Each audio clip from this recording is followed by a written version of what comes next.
بسم اللہ الرحمن الرحیم قل لا اسألکم علیہ اجرا الا المودۃ فی القربى صدق یا رب العالمین ان اللہ وملائکتہ یصلون علی النبی یا ایہا الذین آمنوا صلوا علیہ وسلموا تسلیما۔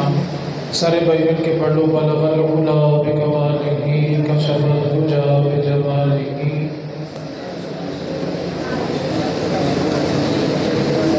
صحابہ کرام نے ایک دن آپس میں مشاورت کی کہ نبی پاک صلی اللہ علیہ وسلم کے گھر میں مہمان کثرت سے آتے ہیں اور نبی پاک صلی اللہ علیہ وسلم سب کی مہمان نوازی بھی دل کھول کے فرماتے ہیں، اور ظاہری طور پر کوئی ذریعہ آمدن بھی نہیں ہے، تو مہمانوں کی مہمان نوازی کرنے میں مشکل پیش آتی ہے۔ صحابہ کرام نے یہ مشورہ کیا کہ ہم کچھ مال جمع کرتے ہیں اور نبی پاک صلی اللہ علیہ وسلم کی بارگاہ میں بطور تحفہ پیش کرتے ہیں، اور یہ عرض کرتے ہیں کہ آپ اس رقم سے جو مہمان آتے ہیں ان کی مہمان نوازی کر لیا کریں۔ اب جب صحابہ کرام نے آپس میں مشاورت کے بعد رقم جمع کر لی تو اب دوسرا مسئلہ یہ درپیش تھا کہ نبی پاک صلی اللہ علیہ وسلم کی بارگاہ میں جا کر یہ گزارش کون کرے گا کہ یہ تحفہ آپ قبول کر لیں۔ صحابہ کی مشاورت کے بعد حضور کے چچا حضرت عباس رضی اللہ تعالی عنہ ان کا انتخاب ہوا کہ یہ جا کے حضور سے کہیں گے کہ یہ جو ہم نے رقم جمع کی ہے آپ اس کو قبول فرما لیں اور اس رقم سے مہمانوں کی مہمان نوازی کر لیا کریں۔ اب حضور کے چچا حضرت عباس رضی اللہ تعالی عنہ وہ رقم لے کے حضور کے گھر حاضر ہوئے، نبی پاک صلی اللہ علیہ وسلم سے عرض کرنے لگے کہ حضور ہم نے مشورہ کر کے یہ رقم جمع کی ہے اور اس کا مقصد صرف اتنا ہے کہ آپ اس رقم سے مہمانوں کی مہمان نوازی کر لیا کریں۔ ابھی وہ حضور سے عرض کر ہی رہے تھے، حضور اس رقم کو قبول کرتے اس سے پہلے جبریل امین قرآن کی آیت لے کے نازل ہو گئے، اور یہ جو آیت میں نے درس قرآن کے لیے تلاوت کی ہے اللہ تعالیٰ نے یہ آیت بھیجی۔ آیت کا ترجمہ یہ ہے کہ اے محبوب ان سے کہہ دو کہ میں نے تمہیں جو دین پہنچایا ہے میں اس دین پہنچانے پہ تم سے کوئی اجرت نہیں مانگتا۔ طائف کے بازاروں سے لے کے مکے کے صحن تک جتنی تکلیفیں برداشت کی ہیں میں اس پر تم سے اجرت نہیں مانگتا۔ لا اسألکم علیہ اجرا، میں تم سے کوئی اجرت نہیں مانگتا، اور اگر تم میرے لیے کچھ کرنا چاہتے ہو تو یہ کرو الا المودۃ فی القربی، میری اولاد کے ساتھ محبت کر لو اگر تم نے میرے لیے کچھ کرنا ہے۔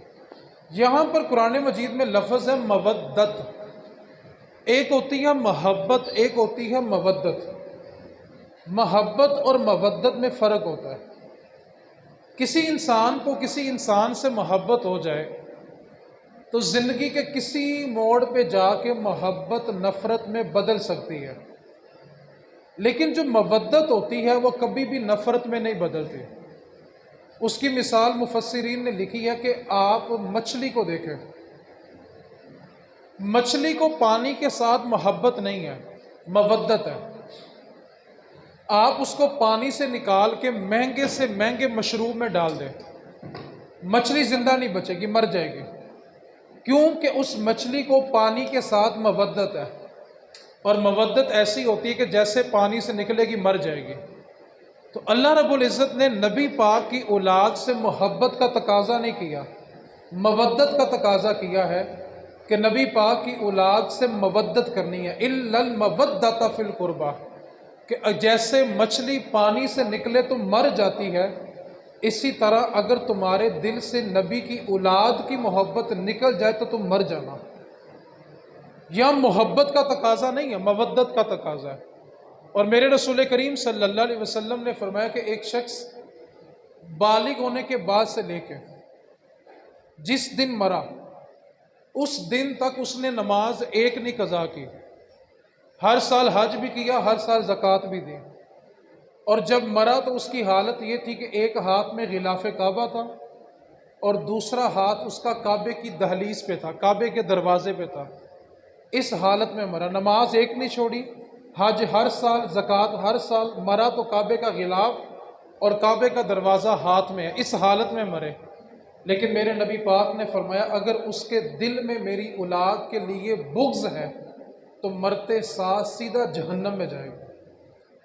آگے فرمایا ایک بندہ نماز پڑھتا ہے لیکن کبھی کبھی چھوٹ جاتی ہے، کبھی کبھی رہ جاتی ہے، لیکن وہ میری اولاد سے محبت کرتا ہے، فَمَن مَاتَ شہیدا، جب وہ مرے گا تو اللہ اس کو شہیدوں کی صف میں جمع فرمائے گا کہ یہ اولاد میری اولاد کی، یہ بندہ میری اولاد کی محبت لے کے مرا ہے۔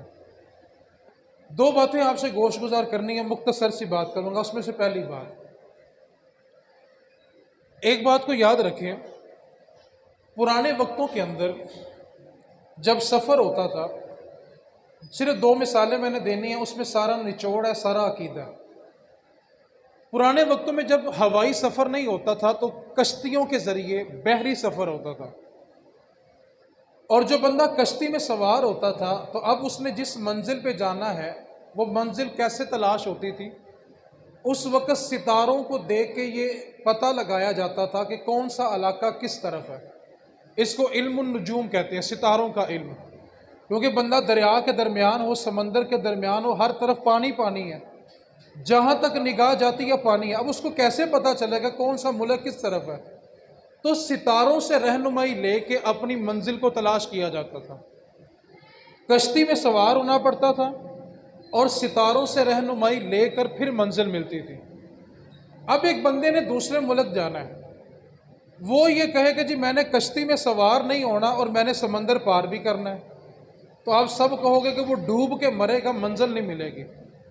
اور دوسرا بندہ کشتی میں سوار ہو گیا، لیکن سوار ہونے کے بعد وہ یہ کہے کہ میں نے ستاروں سے رہنمائی نہیں لینی، تو ساری رات دریا اور سمندر کے چکر کاٹتا رہے گا، اس کو منزل نہیں ملے گی۔ جس نے منزل پہ جانا ہے اس کے لیے دو چیزیں ہیں، پہلی بات اس کو کشتی میں سوار بھی ہونا پڑے گا اور ستاروں سے رہنمائی بھی لینی پڑے گی۔ اگر کوئی کہے کشتی میں سوار ہوں گا، ستاروں سے رہنمائی نہیں ہے، پھر بھی منزل نہیں ملے گی۔ اور ایک بندہ کہے میں ستاروں سے رہنمائی لے رہا ہوں، کشتی میں بھی نہیں بیٹھوں گا، پھر بھی منزل نہیں ملے گی۔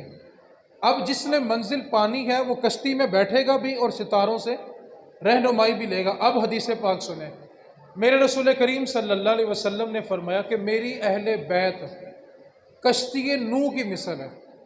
نوح علیہ السلام نے جو کشتی بنائی تھی نا، وہ 1800 ہاتھ لمبی تھی، اور وہ کشتی 3 منزلہ تھی۔ ایک منزل پہ جانور تھے، دوسری پہ پرندے تھے، تیسری پر انسان تھے۔ جو اس کشتی میں سوار ہو گیا تھا وہ بچ گیا تھا، اس کے سوا پوری زمین کو برابر کر دیا گیا تھا۔ آج یہ جو خانہ کعبہ آپ دیکھ رہے ہیں نا، جب طوفان نوح آیا تھا اس کعبے کو بھی آسمان کی طرف اٹھا لیا گیا تھا۔ یہ اس کے بعد دوبارہ ابراہیم اور اسماعیل علیہ السلام نے اس کو تعمیر کیا ہے۔ جب طوفان نوح آیا تھا زمین پہ کوئی چیز باقی نہیں، سب زمین برابر کر دی گئی تھی، صرف جو نوح علیہ السلام کی کشتی میں سوار ہوا تھا نا، بس وہی بچا تھا۔ نوح علیہ السلام کا سگا بیٹا بھی آپ کی کشتی میں نہیں بیٹھا تھا، ہلاک ہو گیا تھا۔ تو خلاصہ یہ تھا کہ جو نوح علیہ السلام کی کشتی میں بیٹھا وہ بچ گیا، جو نہیں سوار ہوا وہ ہلاک ہو گیا۔ اور نبی پاک صلی اللہ علیہ وسلم نے فرمایا کہ میری اہل بیت کشتی نوح کی مثل ہے، جو اس میں سوار ہوگا وہی بچے گا، اور جو اہل بیت کے دامن کو چھوڑے گا وہ تباہ ہو جائے گا۔ اب کشتی کہا اہل بیت کو، اور دوسری طرف میرے نبی نے فرمایا میرے صحابہ ستاروں کی مانند ہیں، کسی ایک کی بھی پیروی کرو گے ہدایت پا جاؤ گے۔ اب یہ پتہ چلا کہ اگر کسی کو جنت چاہیے تو اس کو اہل بیت کی کشتی میں بیٹھنا بھی پڑے گا، اور صحابہ جو ستارے ہیں ان سے رہنمائی بھی لینی پڑے گی۔ اگر کوئی کشتی میں بیٹھا ستاروں کو نہ مانا پھر بھی ڈوبے گا، اور کوئی ستاروں کو مانے کشتی میں نہ بیٹھے پھر بھی ڈوبے گا۔ جس کو صراط مستقیم پہ چل کر جنت چاہیے اس کو اہل بیت کا دامن بھی تھامنا پڑے گا، اور صحابہ جو ستارے ہیں ان سے رہنمائی بھی لینی پڑے گی۔ کسی ایک کا بھی دامن چھوڑے گا تو جنت نہیں ملے گی۔ آخری بات، ہم جتنے لوگ یہاں پر بیٹھے ہوئے ہیں، آپ کسی سے پوچھیں، کسی سے بھی، ایک ریڑھی لگانے والا مزدور ہے، اس سے بھی پوچھ کے دیکھ لیں کہ امام حسین نے اتنی بڑی قربانی کیوں دی، تو سب کے ذہن میں ایک جواب آتا ہے، اسلام کو بچانے کے لیے، دین کو بچانے کے لیے۔ اتنی بڑی قربانی کہ خان وعدہ رسول، نبی پاک صلی اللہ علیہ وسلم کے خاندان کے مہکتے ہوئے پھول تپتی ریت پہ شہید ہو گئے۔ وجہ کیا تھی؟ کہ اسلام بچ جائے۔ آج جو بندہ 15 دن کے لیے یا 21 دن کے لیے مدینے جاتا ہے نا، اس سے مدینے سے نکلنا بڑا مشکل ہوتا ہے۔ مکے سے واپس آنا آسان ہے، مدینے سے واپس آنا بڑا مشکل ہے۔ بندے کی روح نکلتی ہے مدینہ چھوڑتے وقت، یار جو 21 دن رہے اس سے مدینے سے نکلا نہیں جاتا۔ تو جو حسین مدینے میں پیدا ہوئے، جن کا بچپن مدینے میں، جن کی جوانی مدینے میں، جن کا بڑھاپا مدینے کے اندر، ان کے لیے مدینہ چھوڑنا آسان بات تھی۔ اور وہ مدینہ جس مدینے کی گلیوں میں وہ نانے کے کندھوں پہ سوار ہو کے سیر کیا کرتے تھے، وہ مدینہ چھوڑنا کوئی آسان بات تھی؟ وہ مدینہ کہ صحابہ اپنی پلکیں نواسوں کے قدموں میں بچھاتے تھے۔ امام حسین احرام باندھ کے حج کے لیے نکلے مدینے سے، مکے پہنچے تو آپ نے اپنا حج عمرے میں تبدیل کیا، عمرہ کر کے احرام کھول دیا، حج کو چھوڑ دیا، اور آپ کربلا چلے گئے۔ مدینہ بھی چھوڑا، حج بھی چھوڑا، کربلا چلے گئے۔ وجہ کیا تھی؟ سب کا ایک جواب ہے کہ اسلام بچانے کے لیے چلے گئے۔ امام حسین قربانی نہ دیتے، یزید کے ہاتھ میں بیعت کر لیتے، تو پوری دنیا میں یزید کی حکومت نہ ہوتی، ہر طرف یزید نہ ہوتے۔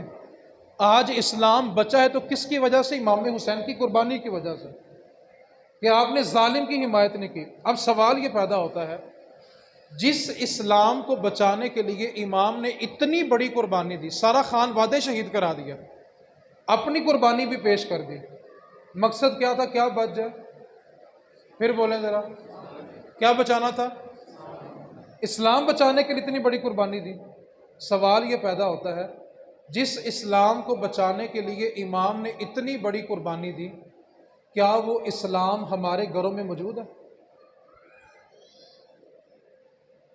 امام صاحب نے تو اسلام بچا دیا، ہم نے اسلام بچایا؟ ہم میں سے ہر شخص یہ دعویٰ کرتا ہے کہ پورے ملک میں اسلام ہونا چاہیے۔ ہمارا اختیار نہیں ہے کہ ملک میں اسلام نافذ کریں، لیکن جس چار دیواری میں ہم رہتے ہیں وہاں تو ہمارا اختیار ہے نا۔ ہمارے زیر کفالت جو لوگ پلتے ہیں ان پہ تو ہمارا اختیار ہے نا۔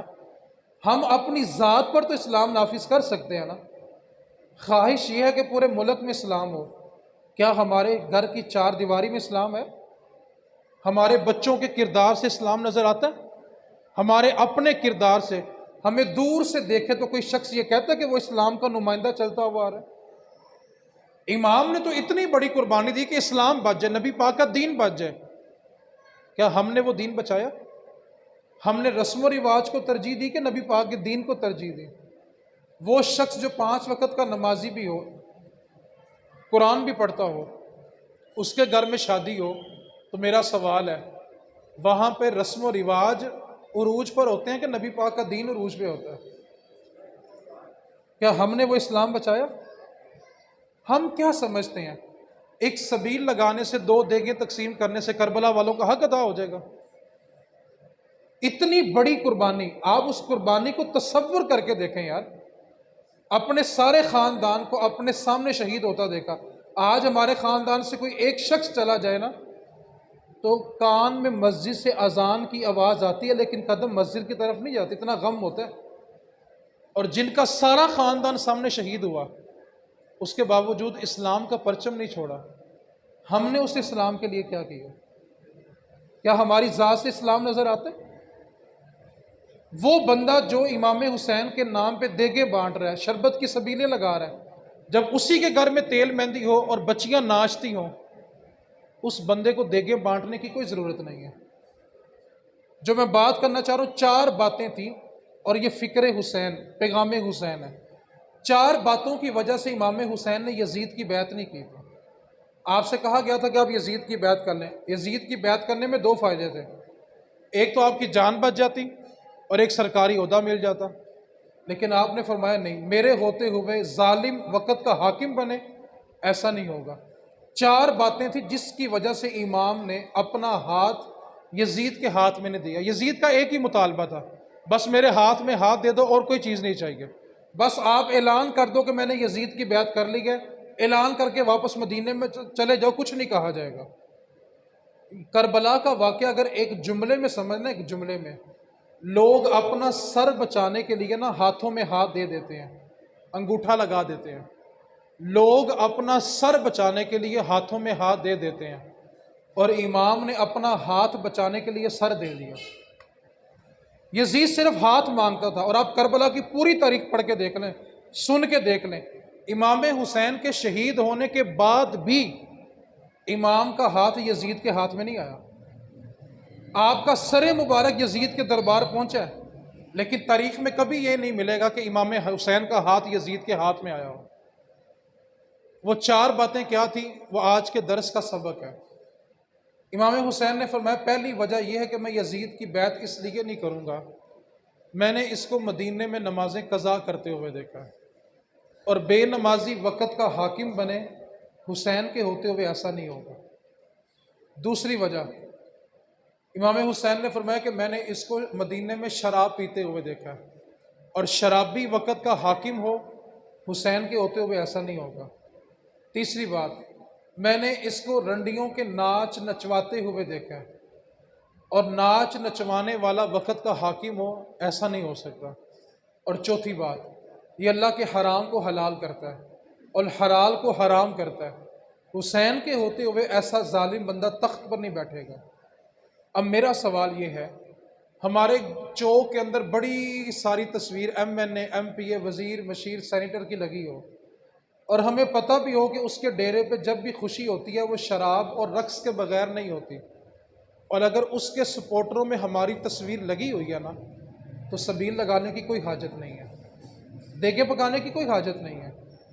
آپ ایک لمحے کے لیے تصور کریں، امام حسین نے ہماری دیگوں کے لیے قربانی دی تھی، ہماری شربت کی سبیل کے لیے قربانی دی تھی۔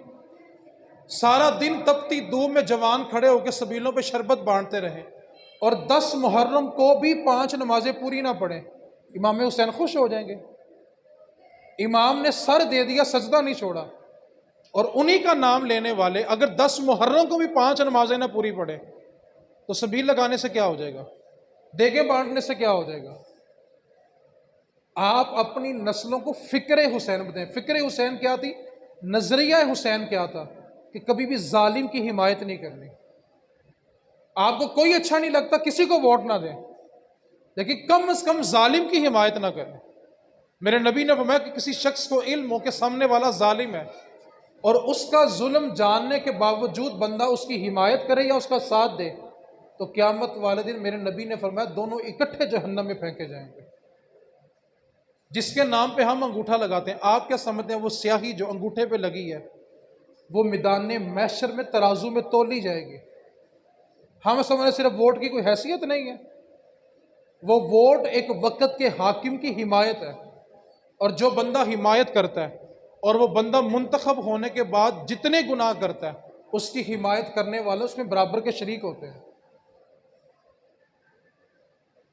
اس واسطے نظریہ حسین، فکر حسین یہ تھی کہ جو بے نمازی ہے، شرابی ہے، رنڈیوں کے ناچ دیکھنے والا ہے، وہ نبی کے دین کے تخت پر نہیں بیٹھ سکتا۔ اور نوجوانوں، اگر ساری ساری رات نگاہیں موبائل پہ گندی ہوں اور صبح اٹھ کے شربت کی سبیلیں لگاؤ تو اس کا کوئی فائدہ نہیں ہے۔ امام حسین نے یزید کی بیعت اس لیے نہیں کی تھی کہ یہ رنڈیوں کے ناچ دیکھتا ہے، اور اگر آج مسلمانوں کا بچہ اپنے موبائل میں وہ سب کچھ دیکھے تو وہ امام حسین سے وفا نہیں کر رہا۔ امام حسین سے وفا کرو۔ اگر نگاہیں موبائل پہ گندی کر رہے ہو نا تو آپ امام حسین کے ساتھ نہیں ہیں۔ ایک بات کو یاد رکھیں، آج اگر ایک طرف امام حسین کا لشکر ہو، ایک طرف یزید کا لشکر ہو، تو مجھے کسی کو پوچھنا بھی نہیں پڑے گا، سب کی ایک ہی بات ہوگی، ہم امام حسین کے ساتھ ہیں۔ ایسا ہی ہے، پوچھنے کی حاجت تو نہیں ہے نا، لیکن سوال یہ پیدا ہوتا ہے جو امام حسین نے کیا ہم وہ کر رہے ہیں، جو ان کا پیغام تھا ہم وہ کر رہے ہیں؟ آیا ہمارا کردار حسینی ہے یا یزید سے ملتا جلتا؟ اگر ہمارے گھر میں بے نمازی ہیں، ہمارے گھر میں بے نمازی موجود ہوں اور ہم باہر شربت کی سبیلیں لگا رہے ہوں، آپ کا کیا خیال ہے؟ امام حسین خوش ہو جائیں گے؟ امام حسین نے اسلام بچانے کے سب کچھ کیا تھا نا، کیا ہم نے اس اسلام کو بچانے کے لیے کچھ کیا؟ کم از کم اس کو اپنی ذات پر نافذ کیا۔ اگر یہ کہہ کے ٹال دیا جائے کوئی بات نہیں جی، تیل مہندی تھی، بچوں نے تھوڑا شوگر لگا لیا تو کیا ہوا؟ شوگر لگائیں پھر 10 محرم کو دیگیں نہ بانٹیں۔ اسلام کے ساتھ ایسا مذاق نہ کریں۔ آپ اس قربانی کو ایک لمحے کے لیے سوچ کے دیکھیں، ایک لمحے کے لیے کتنی بے دردی کے ساتھ اہل نبوت خاندان کو شہید کیا گیا۔ آج ہم اس بدلے میں کیا کر رہے ہیں؟ اس لیے امام حسین رضی اللہ تعالیٰ عنہ کا جو پیغام ہے وہ یہ ہے، کچھ بھی ہو جائے سر دے دینا لیکن ظالم کی حمایت نہ کرنا۔ جو زانی ہو، جو شرابی ہو، بے نمازی ہو، اس کے ہاتھوں میں ہاتھ نہیں دینا، اور اگر اس کی حمایت کر لی، اس کا ساتھ دے دیا، تو پھر آپ کو محرم میں سبیلیں لگانے کی کوئی حاجت نہیں ہے۔ آخری بات اور گفتگو مکمل ہو گئی۔ جیسے ہی محرم الحرام کا مہینہ آتا ہے نا، تو لوگ نا صحابہ اور اہل بیت کے بارے میں نا آپس میں دڑاق ڈالنے کی کوشش کرتے ہیں۔ میں صرف ایک جملہ آپ کو سمجھانا چاہتا ہوں، ہم تک جو دین پہنچا ہے کس نے پہنچایا ہے؟ صحابہ نے اور اہل بیت نے۔ ہم نے ڈائریکٹ نبی پاک سے سنا، صحابہ نے سنا تو آگے امت کو بتایا۔ آپ مجھے ایک بات بتائیں کہ اگر انسان کسی کی ذات کے بارے میں شک میں پڑ جائے، آپ کو کسی شخص پہ شک ہو جائے، اس کی ہر بات پہ شک ہوتا ہے کہ نہیں ہوتا؟ بولیں یار، جو بندہ مشکوک ہو اس کی ہر حرکت پہ شک ہوتا ہے کہ نہیں ہوتا؟ اس وقت انگریز مسلمانوں کو صحابہ کے بارے میں شک میں ڈالنا چاہ رہا ہے، اہل بیت کے بارے میں شک میں ڈالنا چاہ رہا ہے۔ خدا کے واسطے اپنے ایمان بچا لو۔ آج لوگ سوشل میڈیا کے پیچھے لگ کے نا اپنے ایمانوں کو ضائع کر رہے ہیں۔ میں اس کی ایک مثال دیا کرتا ہوں۔ ایک بندہ نا امریکہ میں بیٹھ کے شراب پیتا ہے، شراب پینے کے بعد وہ نشے کے اندر نا میڈیا کے اوپر ایک لائن لکھتا ہے کہ مولا علی افضل ہیں کہ ابو بکر صدیق افضل ہیں، خود شراب پیتا اور سو جاتا ہے۔ اب پہلا کومنٹ اس پہ پاکستان سے آئے گا کہ ابو بکر صدیق افضل ہیں، دوسرا ایران سے آئے گا مولا علی افضل ہیں۔ اب وہ میڈیا کے اوپر ایک جنگ چھڑ جاتی ہے، بحث مباحثہ شروع ہو جاتا ہے۔ جس نے وہ بحث شروع کروائی تھی شراب پی کے سو رہا ہے، لڑنے والے اس لڑائی کو بھلا کب ختم کرتے ہیں؟ جب تک ایک دوسرے کو کافر نہ کہہ لیں، ایک دوسرے کو بد دین اور بے دین نہ کہہ لیں۔ لڑانے والا خود شراب پی کے سو رہا ہے اور مسلمان آپس میں لڑتے جا رہے ہیں۔ آپ سے میرا جو سوال ہے وہ یہ ہے، کیا کبھی زندگی میں آپ سے کسی نے پوچھا کہ صحابہ اور اہل بیت کے بارے میں تمہارا کیا عقیدہ ہے؟ لڑائیوں کے بارے کبھی کسی نے پوچھا؟ قبر میں 3 سوال ہیں، اس میں یہ سوال ہی نہیں ہے کہ صحابہ کی جنگوں کے بارے تمہارا کیا عقیدہ ہے۔ قیامت والے دن 5 سوال ہیں، ان 5 سوالوں میں یہ سوال ہی نہیں ہے۔ اچھا، آپ سے اور مجھ سے نہ دنیا میں سوال ہے، نہ قبر میں سوال ہے، نہ حشر میں سوال ہے۔ یار جب ہم سے پوچھا ہی نہیں جانا تو ہم جھگڑا کس بات کا کر رہے ہیں؟ اور میں اس پہ ایک بات کہا کرتا ہوں، جن ہستیوں کے بارے ہم جھگڑا کر رہے ہیں نا، سب نے جنت میں ہونا ہے اور جھگڑا کرنے والے باہر پھنسے ہوں گے۔ کیوں اپنا ایمان داؤ پہ لگا رہے ہو؟ بس ایک عقیدہ رکھو کہ نبی پاک کی اہل بیت جنت کی مالک ہے اور میرے نبی کا ہر صحابی جنتی ہے، بات ہی ختم ہو گئی۔ ایک مالک ہے اور ایک اس میں رہنے والے ہیں، بات ختم ہو گئی۔ یا تو کوئی اتنا دلیر ہو جائے نا، اس کا ایمان اتنا ہی بڑا غرق ہو جائے کہ نعوذ باللہ کسی کے جنتی ہونے میں شک کرے۔ جب سب کا اتفاق ہے کہ ہر صحابی جنتی ہے، نبی پاک کی گھر والے جنت کے مالک ہیں، تو پھر جھگڑے کس بات کے ہیں؟ اس واسطے اپنے آپ کو ان فتنوں سے بچائیں۔ ایک بات کو بس مضبوطی سے تھام لیں کہ اگر منزل چاہیے تو کشتی میں سوار ہونا پڑے گا، اور سوار ہونے کے بعد ستاروں سے رہنمائی لینی پڑے گی۔ ایک چیز بھی چھوڑیں گے تو جنت نہیں ملے گی۔ اور امام حسین نے کتنی باتوں کی وجہ سے بیعت نہیں کی تھی؟ نمبر 1، یزید کیا ہے؟ بے نمازی۔ اس جملے پہ توجہ کرنی ہے، گھر جا کے ارد گرد بھی دیکھنا ہے۔ اگر ہمارے گھر میں بے نمازی ہو اور ہم اس کو نمازی نہ بنائیں تو پھر امام حسین سے وفا نہیں ہے۔ دوسری بات کیا، یزید کیا کرتا ہے؟ شرابی ہے، اور اگر کسی کی شادیوں میں شراب چلتی ہو پھر اس کو یا حسین کہنے کی ضرورت نہیں ہے۔ تیسری بات کیا ہے؟ وہ رنڈیوں کے ناچ نچواتا ہے، اور اگر ہماری شادیوں پہ عورتیں یا خسرے ناچیں اور ہم پھر کہیں کہ ہم حسین والے ہیں، حسین نے تو اس مقصد کے لیے قربانی دے دی، سر دے دیا، ہم کس منہ سے کہتے ہیں ہم حسین والے ہیں؟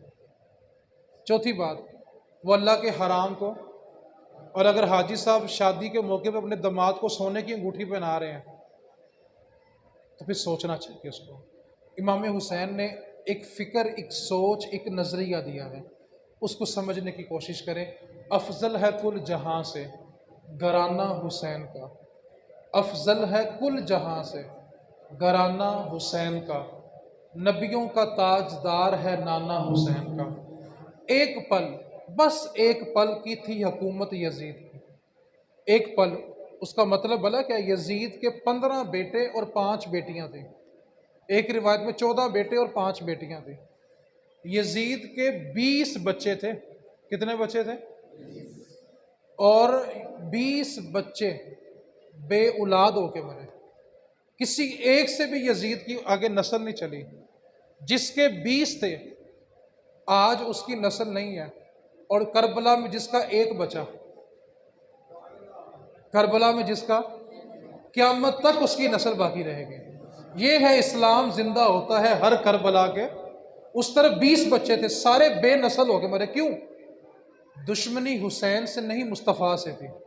اور مصطفیٰ کے بارے میں کیا فرمایا اللہ نے قرآن میں؟ اِنَّ شَانِئَکَ هُوَ الْأَبْتَرُ، اے محبوب تیرا دشمن بے نسل ہو کے مرے گا۔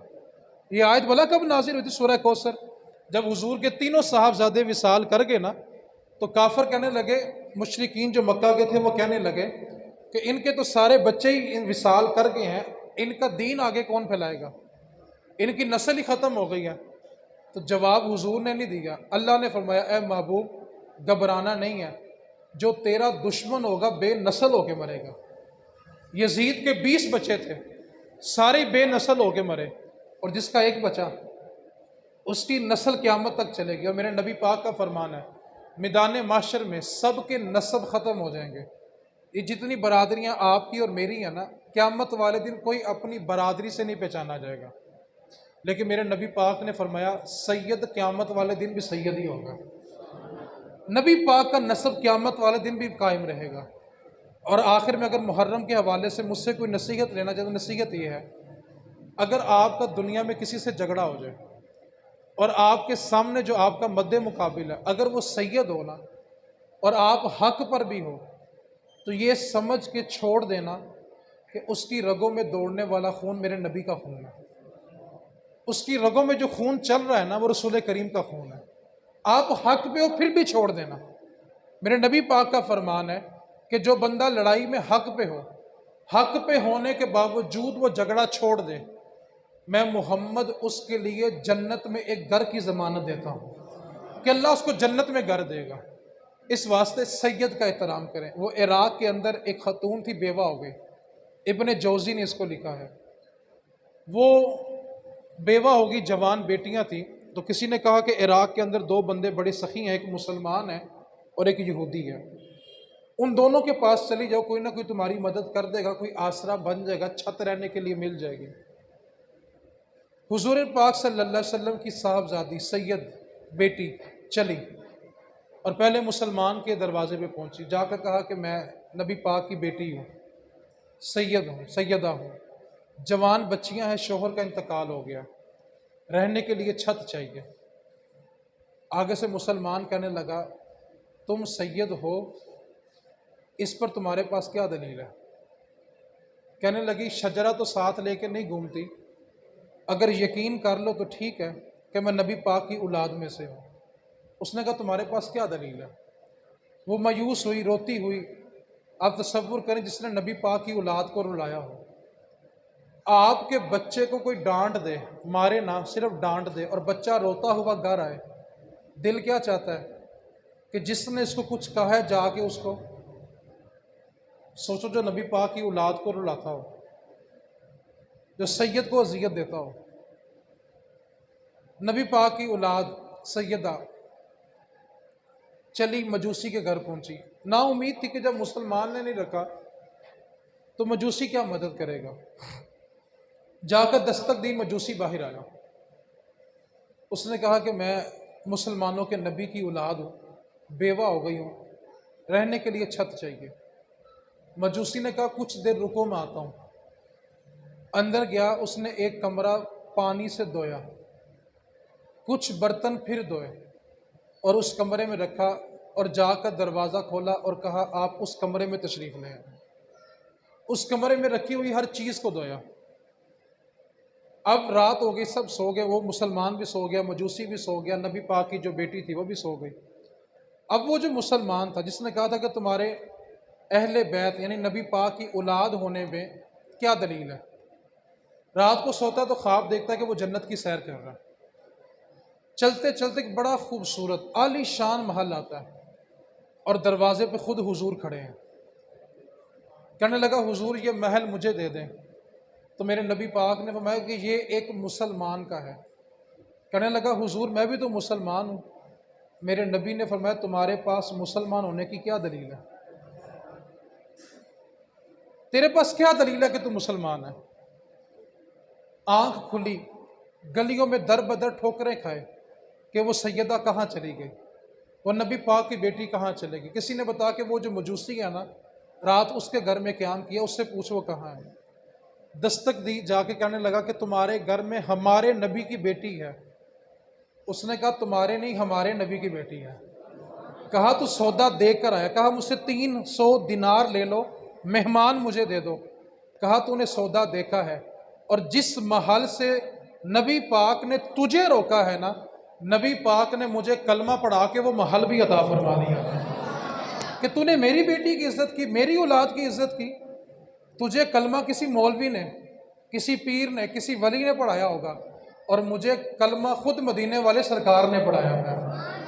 تو آپ کے مقابلے میں جب سید آ جائے نا، جھگڑا چھوڑ دو۔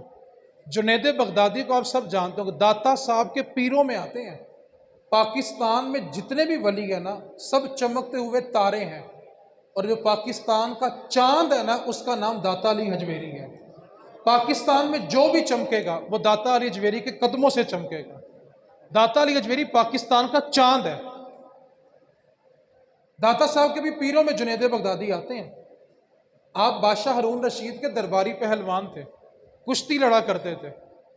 بادشاہ نے اعلان کروایا کہ جو میرے جنید کو ہرائے گا منہ مانگا انعام ملے گا۔ پورے ملک میں تشہیر ہو گئی۔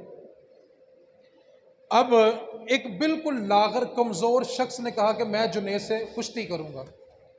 لوگوں نے اس کو مشورہ دیا کہ یار تو اپنی جسامت دیکھ، اپنی صحت دے، تو پہلوان بھی نہیں ہے، وہ درباری پہلوان ہے، میوے مربے خالص خوراکیں خالص گھی میں کھاتا ہے، تو جنید کا مقابلہ کرے گا؟ اور جنید وہ پہلوان تھا جس کے مقابلے میں دوسرا پہلوان کھڑا ہی نہیں ہوتا تھا۔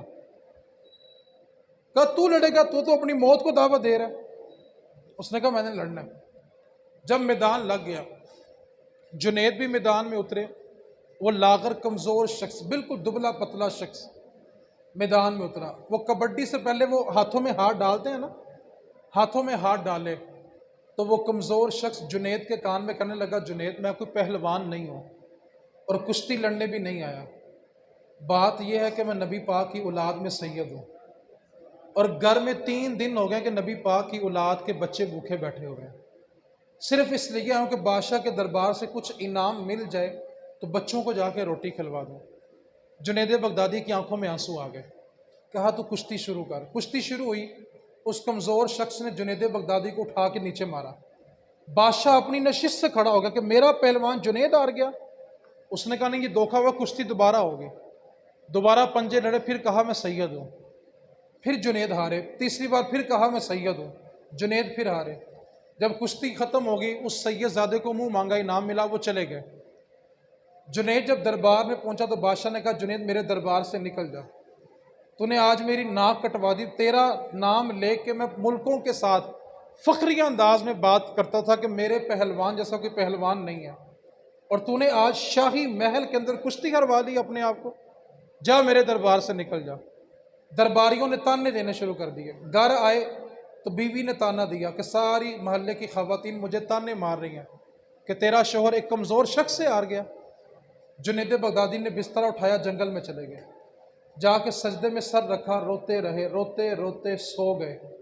نبی پاک صلی اللہ علیہ وسلم خواب میں تشریف لائے، فرمایا جنید آج تو نے میرے بیٹے کی عزت رکھی ہے، میں محمد قیامت والے دن تیری عزت رکھوں گا۔ پھر اتنی عبادت کی کہ داتا علی حجویری ان کے مریدوں میں آتے ہیں۔ آپ تصور کریں، تو آپ کے مقابلے میں اگر سید آ جائے نا، آپ حق پر بھی ہوں، آپ ہی حق پر ہوں، پھر بھی لڑائی چھوڑ دینا، کیا سوچ کے کہ اس کی رگوں میں جو دوڑنے والا خون کس کا خون ہے؟ میرے رسول کریم کا خون ہے۔ آج ہم نبی پاک کی اولاد، ہمارے بچے سے کوئی پیار کرے تو وہ بندہ اچھا لگتا ہے کہ نہیں لگتا؟ ہم کیا کہتے ہیں، یار میرے بچوں کا بڑا خیال کرتا ہے۔ سوچو جو حضور کے بچوں کا خیال کرتا ہو، کیا وہ حضور کو اچھا نہیں لگے گا یار؟ تو اب نبی پاک کی اولاد کی حیا کریں۔